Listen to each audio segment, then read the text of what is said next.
We're back with another story that's all new tonight. Kicked, punched, cursed out. Flight attendants are dealing with a lot at 35,000 feet.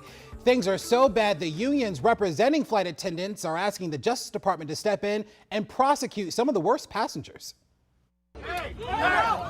The friendly skies haven't been that friendly for flight attendants charged with keeping passengers safe. Numerous videos online show flight attendants being attacked, yelled at, and passengers out of control. This is video of a passenger being restrained after he banged on the door of the cockpit. We're the punching bags for the public. It's been very, very difficult, and flight attendants are trying to survive. We're also used to the fact that aviation is something that connects all of us, not something that divides us. Things have gotten so bad, the unions that represent flight attendants all across the industry sent a letter to the Justice Department in June asking for the criminal enforcement of unruly passengers. Going to work today is very difficult because we never know when we get on that flight if we're going to encounter someone who makes our job not only difficult, but also might be putting us and the rest of the passengers in danger.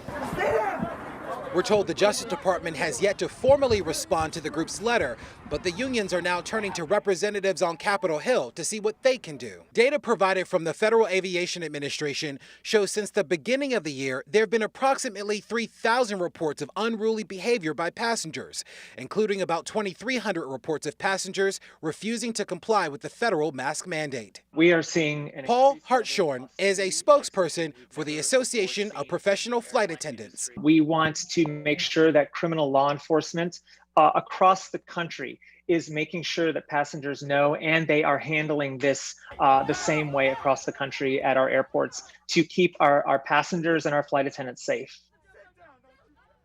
That federal mask mandate on planes continues through September the 13th. While no formal piece of legislation has been introduced in Congress to deal with the problem, Homeland Security Secretary Alejandro Mayorkas said that the federal air marshals are prepared to address any acts of violence they observe on these flights. And Lorenzo, one of the things that we're also seeing from the FAA is that they're imposing fines more than $20,000 for passengers that get out of line on flights. This is becoming a real problem. That'll make you think twice. I was actually flying a couple weeks ago, and a woman started just talking loudly at some guy. Thankfully, he had self-control, self-restraint. It didn't escalate, but I'm like, this is why we have this problem.